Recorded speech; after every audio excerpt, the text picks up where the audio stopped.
Hey, what's up, you guys? Esley Greer from Entertainment Fanatic Reviews, back with another review, and today I'm doing another werewolf film review. I would be doing Jason Goes to Hell right now, but I am still trying to figure a few things out with our special guest for that film. So yeah, today I'll be talking about the 1981 classic, The Howling.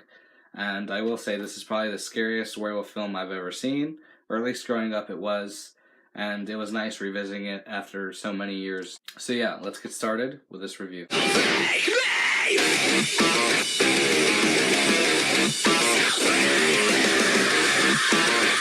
Howling is a 1981 creature feature directed by Joe Dante and stars Dee Wallace, Dennis Dugan, Christopher Stone, Belinda Belaski, Kevin McCarthy, and Slim Pickens. Severely shaken after a near-fatal encounter with a serial killer, TV newscaster Karen White takes some much-needed time off.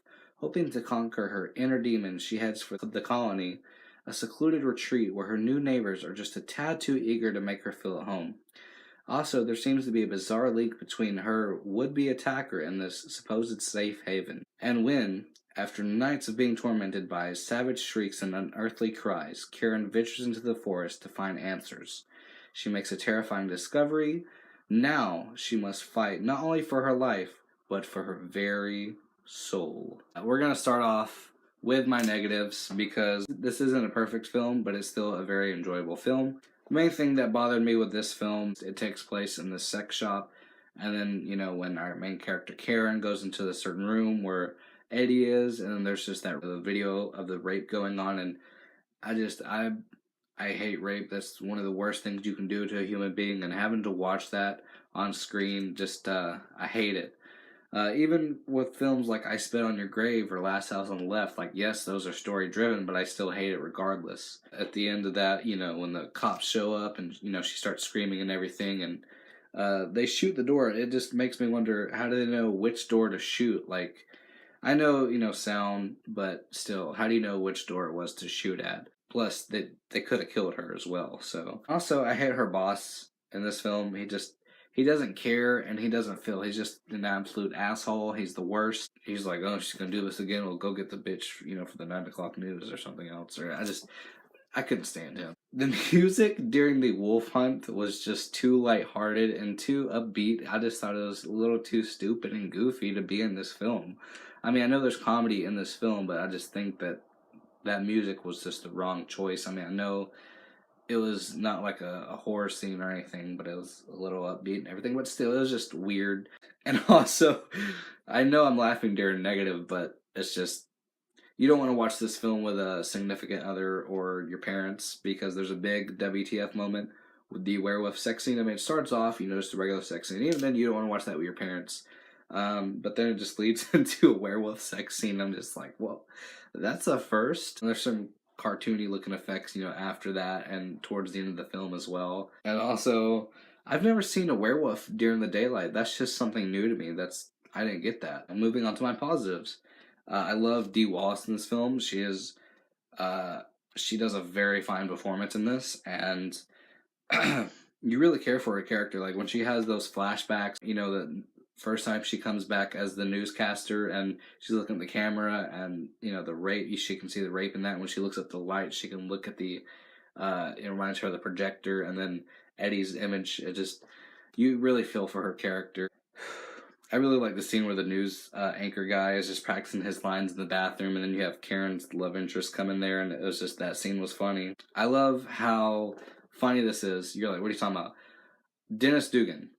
All right. I know him best as the director of Happy Gilmore, Grown Ups, Billy Madison, and a lot of other Adam Sandler films.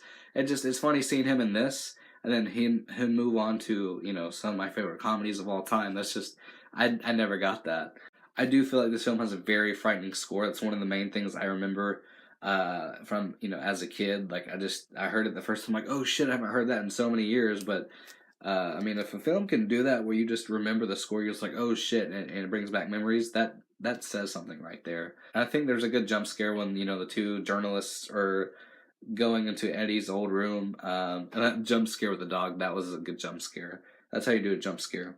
Marsha's brother, he's just such a creep, but seeing him in the woods after, Karen goes out, that was creepy. Like there's some creepy scenes with that dude, and there's some creepy scenes with the with the colony as well. That's really creepy. I've never heard cows like that. When Karen and her friend are like in the woods walking, and they hear those cows. I've never heard that before. Like I grew up on a farm, never heard that. So that was something new to me. I think there's a good jump scare when Karen's love interest gets attacked. It's all quiet and everything, and the werewolf jumps up and bites him. That was a good jump scare as well. That's also how you do a jump scare. I love seeing Dick Miller. Dick Miller's always in Joe Dante's films. That is great. You see him in Villains, you see him in this, and you see him in a lot of other films as well. It's awesome. And he's also in the original Little Shop of Horrors. I might do a review on that soon. Maybe, maybe not. I'm not sure. Seeing the movie The Wolfman on TV, the journalists were watching it. I thought that was pretty funny. I'm just like, well, very self-aware film. Karen's friend, the journalist, and when she finds the lake, that's something I remember from my childhood as well, because it always bugged me as a kid. Is like, all those drawings of the werewolf in Eddie's room, and then they just happen to pull out the lake, and then you see in the middle of the film that she found it, and it was just, that's crazy. I love when her friend also cuts off the werewolf's arm. The way it looked was crazy, and the transformation or reverse transformation of the hand was crazy. And before that, you seen the werewolf tears down the boards. That was just scary. It was, oh my god. I also found it scary when her friend is also in the office and she's looking through the files and everything. And when she pulls out Eddie's, the werewolf grabs it, and that was scary. Like even now, gives me the creeps. Like all you saw was just a hand grab it. I'm like, oh shit, that's just no, no, no, no. So after that, when you see Karen and she goes in the office after that, and, after the werewolf kills her friend, and the transformation scene is probably my favorite. I know everyone says American Werewolf in London, but I haven't seen that in years. But I've seen it a lot on YouTube videos. But I prefer this one because I don't know. I think it looks more badass. But when you see the final form, it was eh. The werewolves in this film aren't really scary, but some of them are. In the colony when they're all in they're in the barn and it's burning, and you see all of them. Some of those are scary, but the transformation, it's badass. It's very intense, and the music playing also just makes it. Oh my god, it makes it even more terrifying. And the whole community being werewolves. I know it's sort of cliche, but still. Eddie's face after acid or whatever it was that Karen threw on him. When Dennis Dugan's character comes up and he sees him, that is some scary. It looks scary as hell. Oh my god, oh, I couldn't handle it. Like I'm just like, oh shit, that is messed up, bro. I hate that Doc is a werewolf, but he's trying to do right, but the whole community and the colonists, they don't care.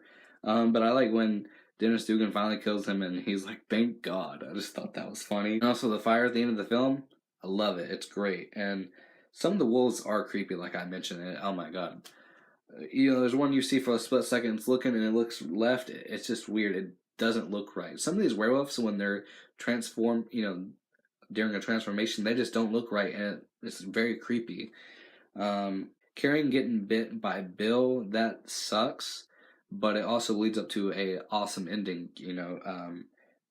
Karen's on the air and she turns into a werewolf, and seeing that for the first time when I was little, I cried during that moment. But at least they finally know. Like I watch it now, and everyone knows that werewolves exist now, and that there was a colony and everything. So, and that ending with Marsha, that was something I remembered as a kid as well. So I looked forward to that as well. But I think this is a decent werewolf film. It's not my favorite, but it's one of. So with all that being said, I will give The Howling an 8.75 out of 10. And with all that being said, again, don't be scared. To like, comment, subscribe, and share would be highly appreciated. And peace.